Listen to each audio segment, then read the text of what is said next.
It's showtime. All right. Hello, everyone. So, welcome to another YouTube live. This is my fifth YouTube live. Okay. So, just let me switch off my YouTube because I can hear myself. Yes. For those who are new here, hi, I'm Jovan, and I am a mindset coach, and I primarily help entrepreneurs, help them develop very strong entrepreneurial mindset so that they can succeed in business. All right. So this is another live Q&A, and we have some amazing questions. The main question for this live is why we should learn about entrepreneurial mindset. So, or entrepreneur mindset. Hello, everyone. And I think um, this question is really something that is really dear to me, and I'm passionate about, which is kind of like what I made as my mission in order to help other people who wants to start their business. You know, whether they are people still employed and they want to like start their own business, their dream business, like finally, and then like what would help them become more successful, like increase their chance of success. So that's kind of my passion, and that's why I'm super excited to answer this question. And yeah, I'd like to say hi to everyone. Yes, honey, I see you there. Hello. And then Huang Tu, Duc Tuan, Van Nguyen. Hello. All right, Nguyen Huang. Hello. Thank you for being here and supporting me in this YouTube live. And I'm expecting a few more people coming in later as well. So again, before I start answering questions, I need to change into my professor mode. Okay, give me a sec. Sound effects. Ta-da! All right. So, and now I'm ready to answer questions. Ooh, I love that. Those are bees. Are those money bees? Money bees? Someone learned money bees in Money and You recently. Money bees, money bees. Okay. Okay. The first question that we want to answer. Let's see.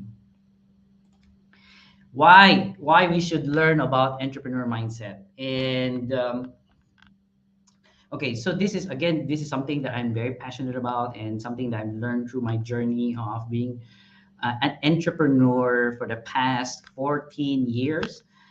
And in, even if you don't know me, even if you just do your own research, and you will find out that currently about 50% of people who start their business actually fail after 5 years. So that is a huge number, right? Like half of the people who start their own business actually fail.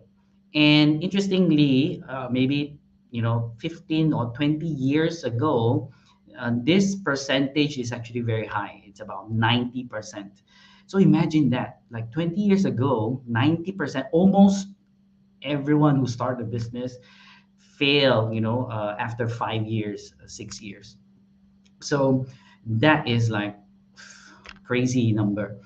And because there's now since 1980s, 1990s, there's a lot of people who started to educate people about entrepreneurship. A lot of gurus out there that started teaching people how to really succeed in business. So that number actually became less and less, but it's still half. It's still around 50%. So it's still quite high.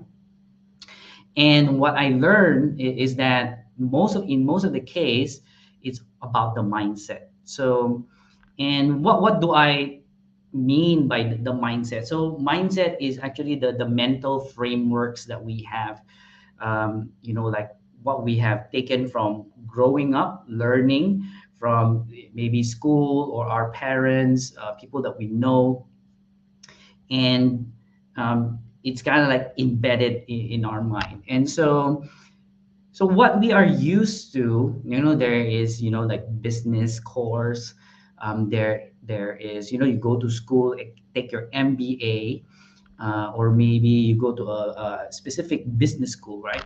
So a lot of those are logic, and those are part of our conscious mind. So we have two minds. So one is the conscious mind, and then we have the unconscious mind. So a lot of the learnings that you have taken in from school goes into your conscious mind, and the um, if you have practiced it outside of school, then it's possible that you have developed it unconsciously, but typically it's just the conscious mind. And so when I talk about the mindset, I specifically focus on the unconscious mind. So that's part of our mind that is untapped. So it's all, our beliefs, our values, programming patterns that we have created, ever since we're young. And so that's how it is. It's placed inside our unconscious mind, and there's so much resources there.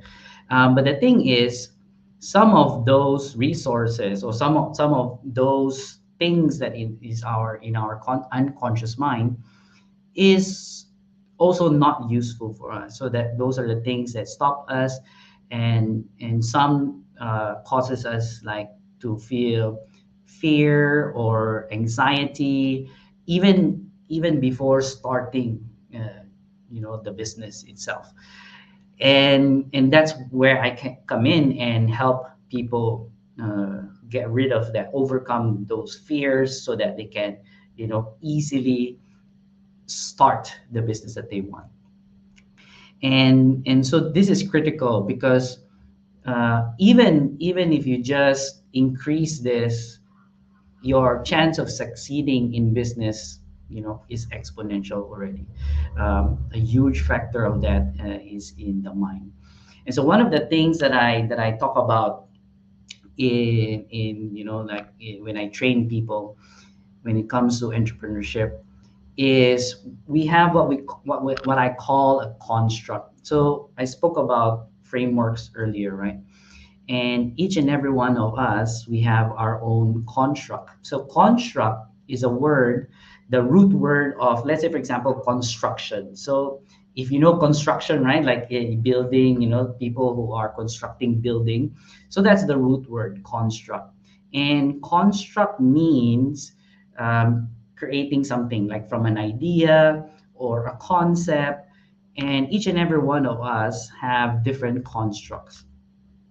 So our job uh, is to become more aware of our different constructs, because that's why self-awareness is so critical. Because the more we become self-aware, the more we become familiar with our constructs in our mind, in our unconscious mind, then the more power we can have, because we can actually now change them. you know um, After awareness comes choice. So now we have a choice, like, oh, okay, do I want to keep this construct because it's not working for me, or sorry, it's working for me, or maybe it's not working for me, then I will get rid of this construct and I will create a new one. So that is the amazing thing that we have, as long as you are willing to dig deep and know yourself more. In coaching, we have what we call a blind spot. So a blind spot is something that you cannot see. Like, when you are driving, if any of you know how to drive, and when you are driving, you look at the side mirror and you can see cars on the side, but there is a spot there, a certain angle that you won't be able to see the cars on the side, right? So that's called a blind spot. So in our mind, we also have blind spots.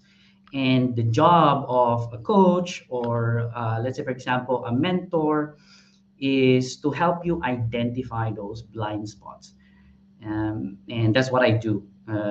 And the more you can identify those blind spots, the greater your self awareness will be, right? So that's why it's so important to learn about entrepreneurial mindset. Like what does it take to be a successful entrepreneur?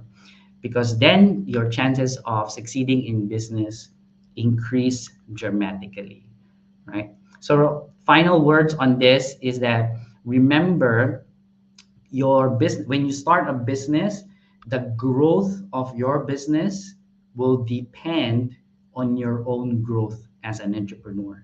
So that's how critical your own entrepreneurial mindset is, because the better you become, the wider, the more expanded your mindset is, the bigger your business becomes as well, right? Yes. So I hope I've answered that question. And yeah, cool. Let me say hi to the new people who have joined. uh Fuong Nguyen. Oh, Yolanda. Hi, Yolanda. Welcome. Oh, I don't know if it's her first time here, but hello, hello, welcome. So if you have any other questions about business, personal development, or maybe you want to ask some personal questions about me, it's also possible. And we have Trang N, and we have Michelle. Hi, Michelle. So these are from the Philippines. Nice. And Michelle has a question as well. I'll get to your question later on, Michelle. Okay. Let me see. What are the amazing questions that we have here?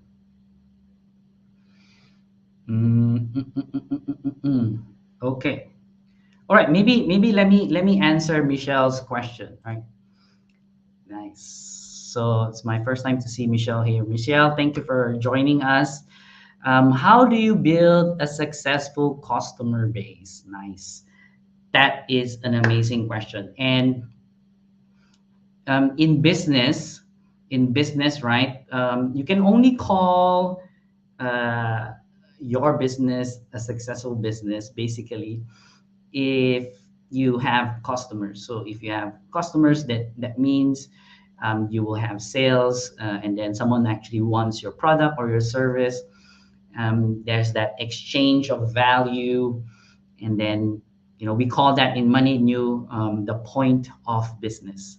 So if you have that point of business, okay, then you have a business.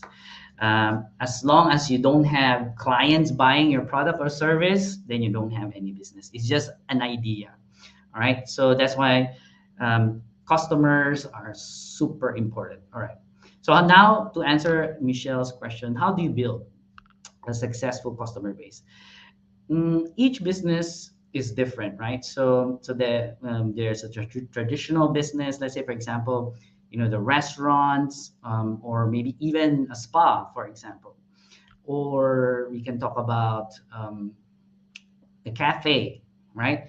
So if you have a traditional business wherein you have a physical location, then the first thing that you need to really understand before you even start the business is that, where am I placing this? Because in this kind of business, what's important is location, number one. Number two, location. And number three, guess what? Location. So location, location, location. So wherever you put your physical business, it's super important because you need traffic. So what do I mean by traffic? You need foot traffic. People walking past your restaurant, people seeing your signage, and these are people that are your target market, right? So that is super important when you have that traditional business. Now, if you are starting a like a more new age business, which is online business, then you need to understand how to attract customers online. So you need to know how to do online marketing, digital marketing. You need to understand how to build relationship online as well. So all of this, and when you can do that, then you'll be more successful in terms of digital marketing. So those are different types of businesses. But if we get the essence, and some of you might understand this because you just recently attended Money and You, um, if you get the essence of these two things, right? There are certain key components that make you successful in terms of creating a very good customer base, which is building a relationship, right? So building a relationship. So when you build a very good relationship with your clients, meaning your clients like you, they trust you, and they will really buy whatever you offer, then you have a successful customer base, right? So building that relationship. Then the second thing is, how can you sustain? You have a system, you have a structure that you can sustain your clients. Maybe offer them more value after some time, or maybe offer them new services, new products. And when you do that, your customers not only will like you, but they will love you, right? Because wow, they feel that, oh wow, I'm well taken care of. Let's say, for example, Michelle, you have a business, and then they will say, oh, Michelle loves me. She always remembers me. She gives me gifts during Christmas, or during holidays, or maybe even just sending a card to remind them that you are there and you appreciate them. And that appreciation, the client will love it. Yeah. So those two things, right? So one is that building that relationship where they really trust you, they like you. And then second is, how can you sustain them so that your clients will really stay with you and love you for a very long time, right? So I hope I answered that question, Michelle. Let me see. Ooh. Is that good, Michelle? Let me know. Let me know in the chat. Saying hi. Oh, hello. Desmond is here. Mr. Desmond Chong, welcome. And we have Jenny Lee. Hi, Jen. Nice. Ooh, so many questions today. I love it. I love it. I love it. Okay. Chan, chan, chan. Let me take a few moments to choose, because there's a lot of fantastic questions here. Okay. This is something that I think from Van Nguyen, that is, how to say, very very timely, right? Very timely, because I'm seeing a lot of people posting about this, even in social media. They start talking about, okay, there might be a recession coming, and from someone who has experienced two financial crises. Oh my God, I'm so old.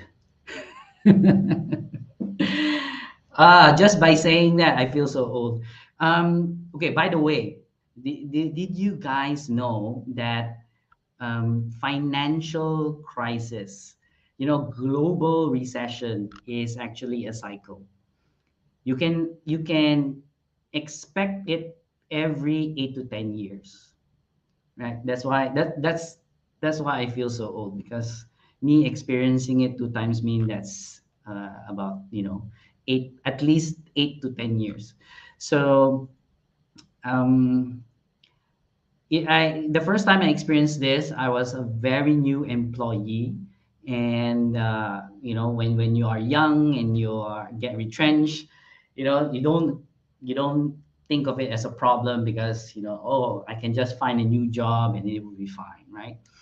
But the second time that I experienced it, of course, it's after 8 years, 9 years, and then I started to think like, oh wow, like then I started to research more about it, and then that's when I learned that it's a cycle. If you want to do your own research about financial crisis, go and look up Ray Dalio. So let me put that in the chat. Ray Dalio, and he has a book, but he has written a lot about that cycle. So there are small cycles, and then there's a big cycle, and it's very predictable. And if you want to prepare for that, um, then you can. So meaning if you want to save money, and then when there's a crisis, okay, which is what I'm gonna answer. Okay, sorry, I digress. I'm so excited. Yeah, so Ray Dalio, do a research on that. You will understand more how the machine works. Anyway, as an entrepreneur, what do I think about the upcoming economic crisis? So having experienced it two times, but both times as an employee. So one is like a very new employee, then the second one is a more mature employee. What I learned is that one, yes, this is actually predictable. And if I knew it much earlier, I could have prepared for it. Then second, right, as a business owner, I am one cautious. So cautious meaning I'll be very careful. Um, I will assess if my business will be affected if there will be an economic crisis. So, so there are business who will be, like super affected by an economic crisis or any crisis. So let's just take the recent pandemic. So when COVID-19 hit, um, immediately, like countries close down their borders, no one can travel. So what are the businesses that were affected? So one is the airlines business, definitely affected. Then the tourism business, of course, also affected. And so those are, you can immediately identify what types of businesses will be affected if there's a crisis.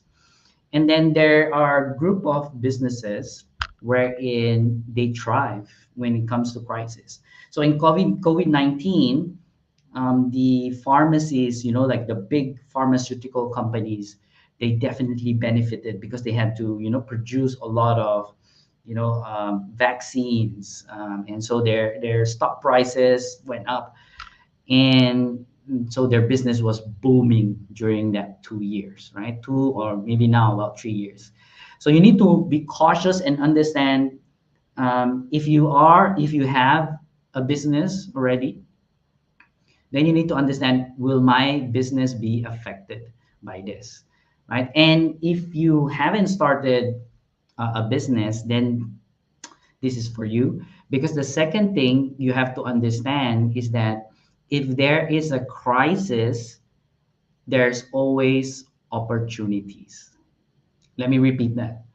When there is a crisis, there is an opportunity, or there are opportunities. There's so many opportunities. And so let me give a very good example. Let's go back to COVID-19. So COVID-19, what was kind of like the most common thing that you noticed during COVID-19, right? So it's something that you put on your face. The mask, right? So there's so many masks, surgical masks, that people use, and and it's and it's consumable. So meaning they use for a few times and then they throw away. Then they use a few times, then they throw away. And a lot of people that I know who are entrepreneurs, they were doing something else, and then they pivoted, they changed, they started a business wherein they were selling face mask, and they did very well. So that's what I mean by when there's a crisis, there's always an opportunity. So the one that is quick to take action will actually benefit. Yeah. So those are the two things. So when there's a crisis, I'm actually cautious, And the other one is excited because there are opportunities when there's a crisis, right? So I hope I answered your question, Van. Nice. Cool. Ooh, so many questions. Mm, mm, mm, mm. Okay. Nice. Jenny Lee. Hello, everyone. May I ask, how can we determine one's ability to translate his knowledge of technique into effective action? I need my powers for this one. How how can we determine one's ability to translate his knowledge of technique into effective action? Okay. For you, Jen, this might the question might sound a bit complex, but very simply, this is what she is asking here is how can we have all that knowledge, right?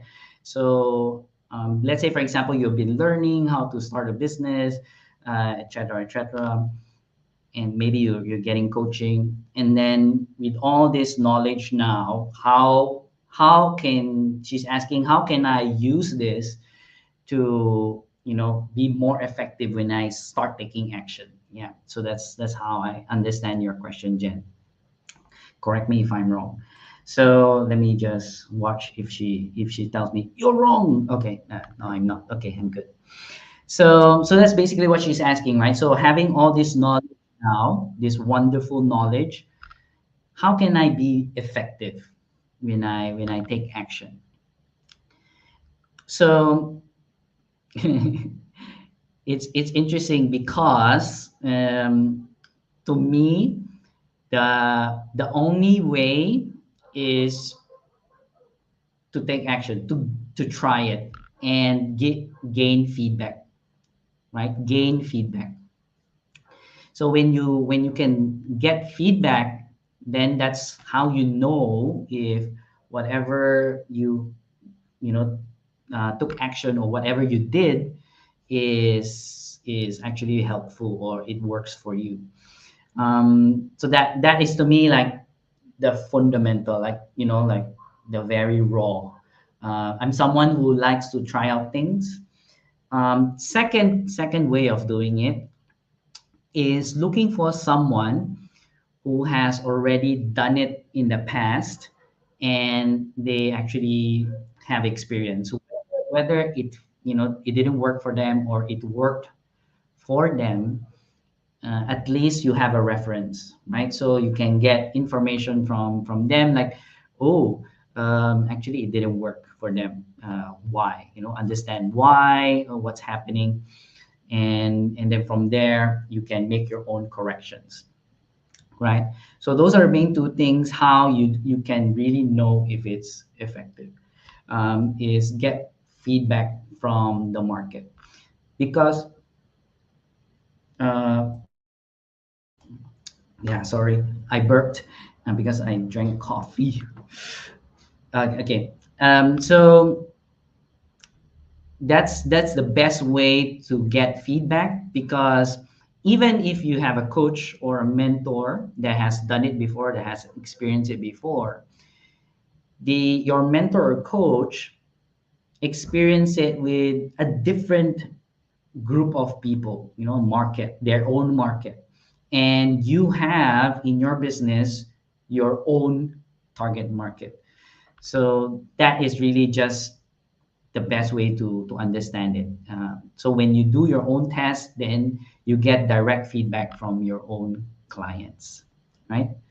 So I hope I answered that question, Jenny Lynn. Jenny Lee, sorry, Jenny Lee. Jen. Yes. Okay, let me say hi. Rachel. Hi, Rachel. Just dropping by to say hi. Hello. And Duyan is here. Hello. Who else? Who else? Oh, okay. Desmond Howe has a question, which is very, very interesting. Okay. Let me see. Let me see. Let me answer Desmond's question. All right. And if you are new in business, or even, I think even seasoned entrepreneurs will still experience something like this. So how do you get over the fear of what if it fails? Yeah. So this is basically fear of failure, right? And if you can, if you are here, you are listening, and you can resonate with this, just type in the chat, like, yeah, yeah, that's, I have that as well. And one thing that you need to understand is that it's common, even me now, being having 14 years of experience in business, I still have those fear, right? It never really goes away. The thing that has improved is my ability to manage it, right? So let me go back to what I said, at the first, answering the first question, which is the entrepreneurial mindset. So one of the things that I teach to have very strong entrepreneurial mindset is really understanding that construct, right? So a lot of those construct is, is developed when we were young, and in school, when and I'm this is not kind of like blaming, and this is more of what is commonly happening. When we go through school, when we, for example, we raise our hand, and then we make a mistake, and our teachers will scold us like, no, that's wrong, or then our classmates will start laughing at us. And I remember my own experience, because I was a very naughty boy when I was young. I used to now I remember, I'm laughing about it.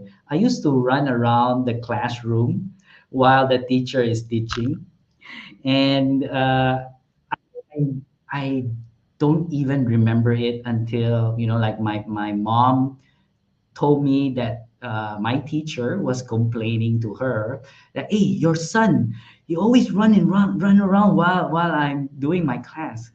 So I was like that. I was very naughty, and I get scolded a lot. And so while growing up, I associated, like, I thought, if I do this, then I'm wrong, like, because I get scolded. And so there was a lot of that for me growing up in school. And what it did was, to me, is now it created that fear. Like, if I try something and if I fail, then it's painful. I'll get scolding, or someone won't like me anymore. And so that's how it got created. And so then it reduced my, now my confidence to actually try something new. So that's in the past, right? That's in the past, and I have brought it with me, like, even though it's a totally different thing. Now I'm gonna start a business, but that fear is still there because of what happened in the past. So the first thing that you need to really understand is that it's not the same thing anymore. Whatever is in the past is in the past, right? And it's just your mind having that construct. So that's why I was talking about the construct earlier. Whatever is in your mind, it's just made up. Let me repeat that. So whatever is in your mind is just made up, and you have now the power to choose whether you want to follow that made up thing, or choose something else. So that's how I kind of like slowly, overcome my fears, and started telling myself, because it won't ever go away, right? That's what I said. It won't ever go away. So I told myself, okay, I hear you. Thank you. Thank you for sharing. I think some of you, that's very, very familiar, right? Thank you for sharing. So those voices in my head, I hear them, and then I would say, thank you for sharing. and then I will still choose what I want to do, right? Because it's just voices, it's just made up. So it's the same with if you have those fear, then that's what you can do, right? I hope I answered that question, Desmond. That's a very good question because I think a lot of people can really, really relate to that kind of fear. And I think what people are missing when they have this fear is that you have the power to actually, disregard this and choose something else. All right. Wow, so many questions today. Thank you for sharing. Yes, that's right, Desmond. Thank you for sharing. Okay. Mm. So we're halfway through. Wow. I've answered the questions very long. And before I continue, if you are new here in my channel, please support me and like, share, and subscribe. And we have, I have changed my timing, so now it's 9 p.m. And also I am doing this now weekly. Previously, I was doing it every 2 weeks. So please, next week, invite people and join the live session. Yes, like, share, and subscribe. Yes. Thank you very much for your questions. Wow, Michelle is on fire. She has another question. I'll get back to your question later, Michelle. Okay, so let me see.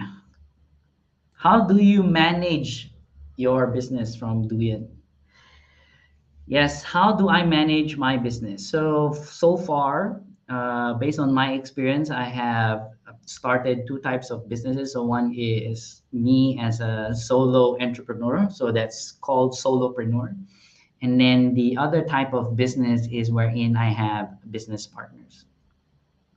So, and how I manage my business as a solopreneur, I have a mindset that I will actually do whatever it takes to make my business successful. And because since I'm the only one and I do most of the things, I'm very hands-on. But what I learned in my journey is to use the 80-20 rule, right? So let me type that as well. The 80-20 rule. So this is called the Pareto principle.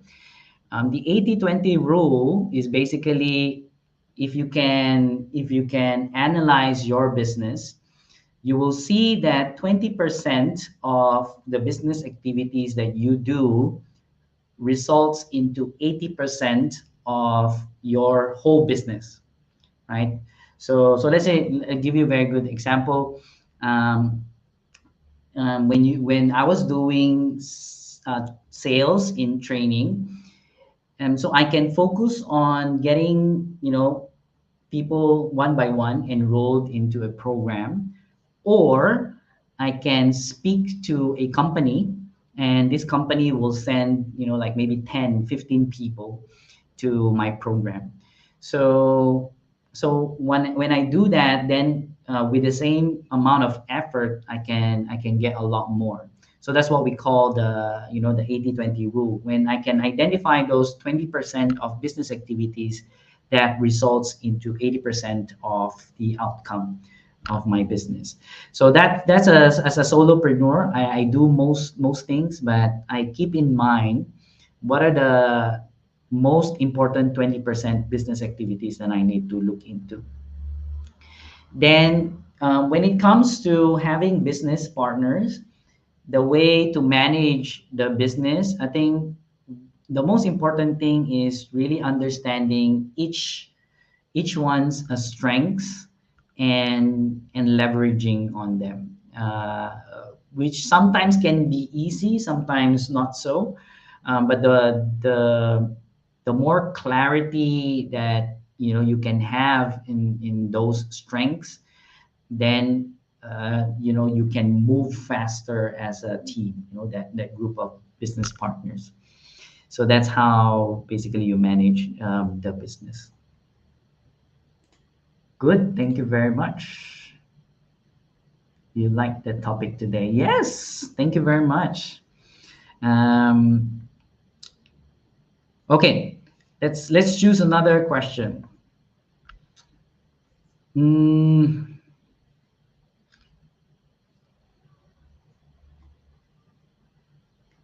okay, let me answer Michelle's because Michelle has posted another question. Do you believe there is some sort of pattern or formula to becoming a successful entrepreneur? So, my answer to this is yes, there is. There is some sort, I like how you put it, some sort of pattern, because that's exactly how I would say it. There is some sort of pattern or formula, but then now the question is that is that formula fits you? Because I think I mentioned this in the past as well, is that different businesses would have kind of like a different way of doing things. Just like my example, like a traditional business and then the online business, and then each person is also different. So now it's our job to find out what is kind of like these patterns that would fit us. So if you are someone who is more big picture, like you can see, like you can see bigger ideas and bigger concepts, this might be easier to spot. But for big picture people like me, what we struggled with is going into the strategies, the tactics. It takes a little bit more effort and like energy to do that. But understanding the concepts, yes, definitely. So when it comes to patterns and formulas, it's much easier. If you are very detailed, like you like all the nitty gritty details, then it will take you more effort to zoom out and look at those patterns.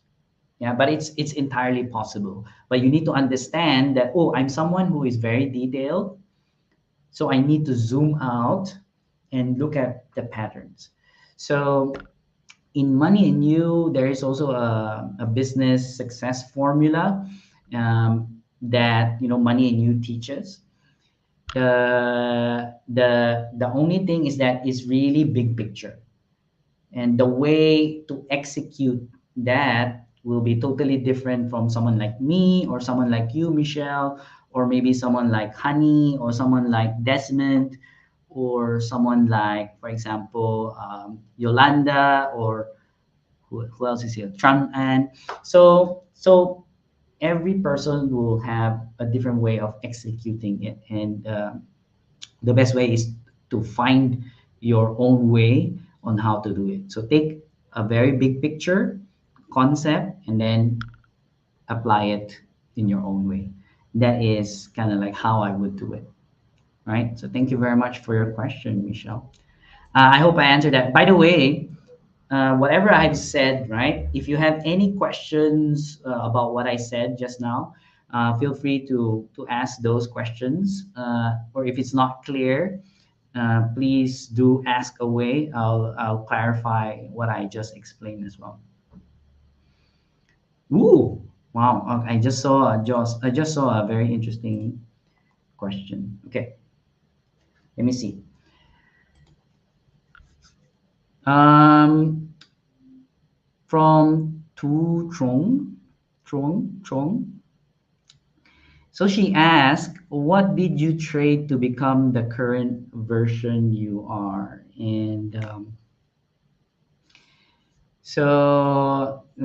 the first time, the first time I saw this, I kind of like knew this is a very significant question, because when entrepreneurship is really a very challenging path, right? So I think I mentioned this in the past as well. Like sometimes it can be lonely, sometimes it's really challenging because we we will behave differently from what people know, and there will be a lot of challenges. There will be a lot of people who will ask questions, and I actually traded a lot in order to be here, after so many years. And life, like a normal life. So before I became an entrepreneur, I had a dream, a simple dream of having a family, a wife, a kid, a simple house, maybe a car, and just like that, like simple, happy, until my kids grow up, they go to school, then they grow old. That was like my dream before I became an entrepreneur. And when I became an entrepreneur, and when I failed, um, then those kind of like dreams fell apart. And so that's what I kind of like what I traded, that dream, that's very simple dream, and now now I have something else. But honestly, it's a I'll be honest with you, a part of my journey as an entrepreneur was really painful. And that's when I started to trade, like my old dreams to newer dreams. And I think it's a part of the process. It's really part of the process, and not to scare you if you want to start your own business, but because everyone's journey is different.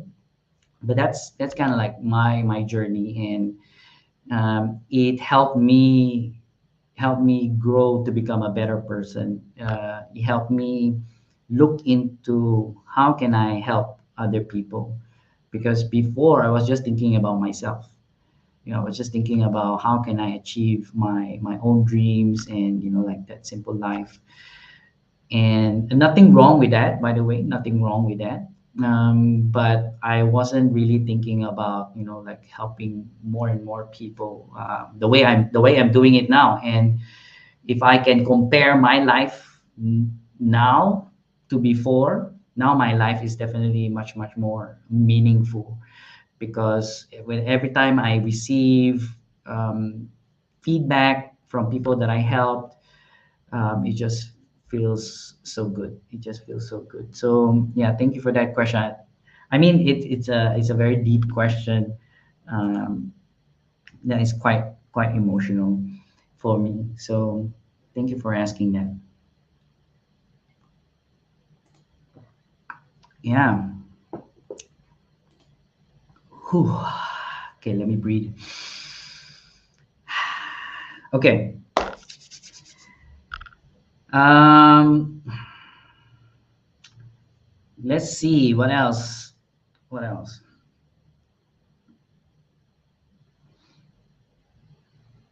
Ooh. Okay. So from Fong Nguyen, she asks, "What are your plans for the next 5 to 10 years of your business?" So, mm, in my big dream, in my lifetime, I wanna help a million entrepreneurs. Whether it's through my training, through my coaching, or through the content that I put out there. Just educating them, motivating them, inspiring them. uh, I the more I can help, the more meaningful my life is, and that's how I measure it. So in my lifetime, a million entrepreneurs. That's kind of like my big picture, my what we call BHAG. And I'll explain more about BHAG, when I have a special guest very, very soon. But that's kind of like how the 5 to 10 years will show up, is based on this big picture. So whatever I'm doing right now, like creating content in YouTube like this, or speaking or training or even coaching people one on one, the more I can do that, the more it fulfills that bigger vision. And a friend of mine from Australia, she's very cute. So she dropped me a message. So she asked, so yeah, your goal is helping 1 million entrepreneurs. So what if you have achieved that? You have reached that target. You hit 1 million. What's next? She asked, and then I said, oh, that's an interesting question. Then I will start counting one by one. 1 million one, 1 million two, 1 million three, 1 million four. Because it never stops, right? It never stops. So I'll be super grateful if I hit that target, that 1 million, and then continue. So that's kind of like the big picture, and whatever will happen in the next 5 to 10 years will be to support that big picture. Cool. Thank you very much for that question. Whew. Okay, we have maybe 10 minutes left, and I can answer a couple of more questions. So before that, feel free to, like, share, and subscribe. So Duyan says, hope you achieve your big dreams soon. Oh, okay. I hope so. I'm working on that. I'm working on that. Thank you very much for that encouragement. Hello, Mr. Din. He says hello as well. Okay, let me see. What is the most valuable lesson in business that you have learned from, how do I say this? Hai Trang? He Trang? So, yeah. So, what is the most valuable lesson in business that you have learned? Let me think about that for a bit. Because of what I experienced, right? So the failures, and the success. I think the most valuable lesson that I've learned is that the most important or most valuable thing for me in the world is me. So that's what I learned, because I was someone who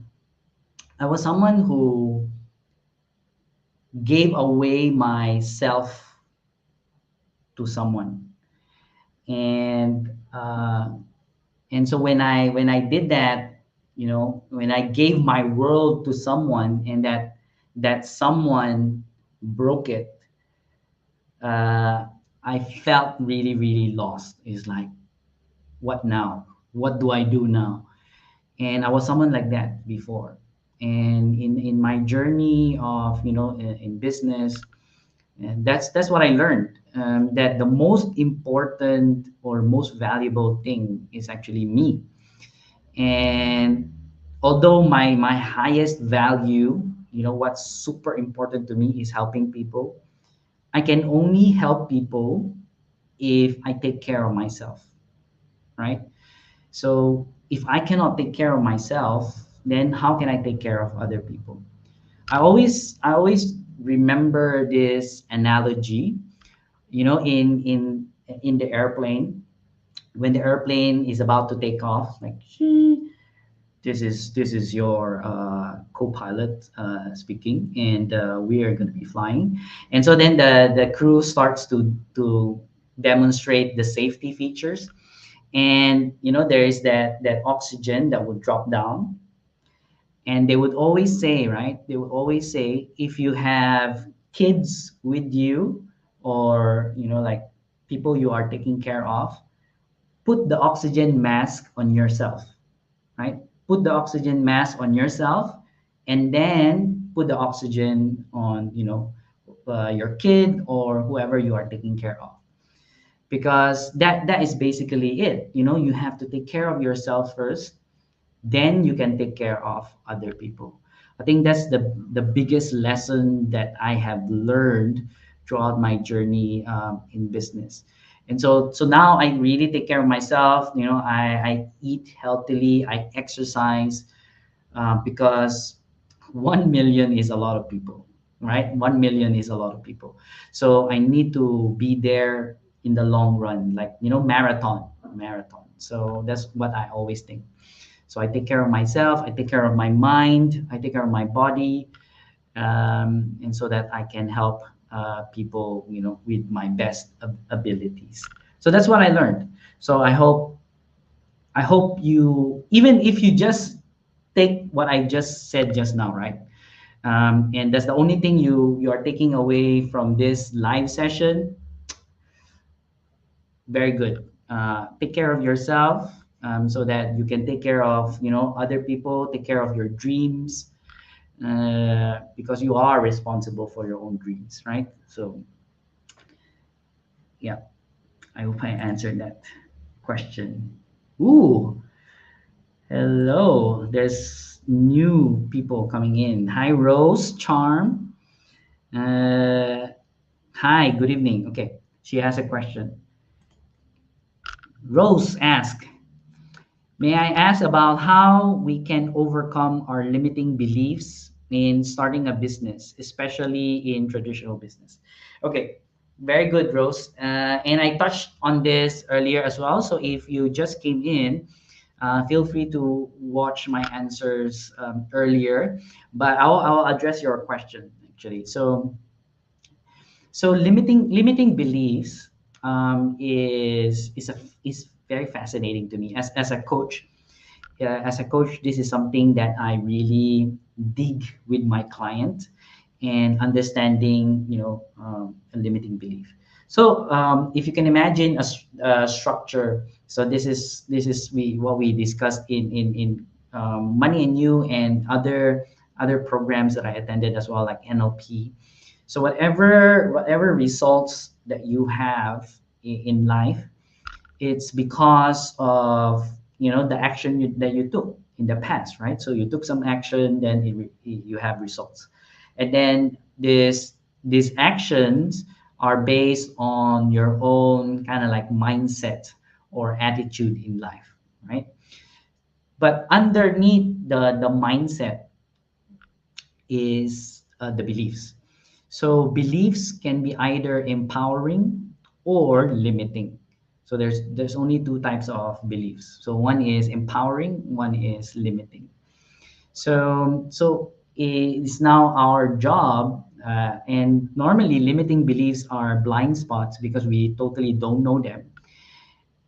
It's our job to ask questions, ask very good questions, in order to really see what are these beliefs are. And then when we see the beliefs, when it rises up, ping, ooh, it's a belief. Then we ask the question, is this belief a limiting belief or an empowering belief? Right? So that's what we're talking about, the limiting beliefs. And beliefs is part of what I was talking about earlier, which is a construct. So beliefs are also made up. We just made them up. And it's just part of our mind, how our mind works. We create beliefs, so many beliefs in our lives, and they can be empowering or they can be limiting. So now, when you start to see a limiting belief, like right now, it seems like when you ask that question, Rose, is that you identify it as a limiting belief. Now, once you identify, okay, this is a limiting belief. So what do I do with this? What do I do with this? So first, you need to understand you just made it up. You know, it's not something that your life is dependent on. Like, if you don't follow that belief, you will die. No, that's not how it works, right? So now you identify that this is not real, it's just made up. Then what do you want to do now? Now you have a choice. Your choice could be do nothing, or do something else. Do something else that actually will work for you. So, for example, if your limiting belief is that, when you start a traditional business is that no one will actually go to your business. No one, like zero. So that's your belief, right? So even if I set up a store, a traditional business, no one will go to my business. So that's a limiting belief. So now you understand that, oh, this is just made up. This is just made up. Now what can I do about it? What can I do about it? So what the question that you can ask yourself is, what makes you think that no one will go to your business, right? So challenge that belief. And the only way to know is do your market research, ask people. So let's say, for example, looking at your picture rows, you are into meditation, I don't know, or maybe yoga, and so for example, you will start a yoga business, and ask people, are you going to be interested to sign up for my yoga classes? Are you going to be interested to sign up for my meditation classes? So then you start to challenge your old belief that no customer will actually go to your traditional business. So that's how it works. So first you need to understand beliefs are just made up, and then you can do something about it. You're not trapped. Okay. So good. I hope I answered your question, Rose. And if you do have other questions, please come back next week. Because it's 10:01. Oh my God, the time flew so fast. I still wanted to answer a lot more questions. So there's still a few questions here. But yeah, thank you everyone for being here, and I really appreciate all your questions, and I hope I've answered your questions clearly, as clear as I can, and based on my own experience and learning as well. And again, if you want to continue the conversation, next week, Wednesday, same time, 9 p.m., then we can continue our conversation. Yeah, time goes by so fast, right? So thank you very much, and I'll see you again next week. Yeah, again, please like, share, and subscribe. So I'll take off my professor mode and go back to my uncle old man version. Okay, thank you everyone. I hope you've learned something, at least one thing that you can take away and use in your life, and take action. That's the only way you can make a difference. Take action. Good night, everyone. Bye.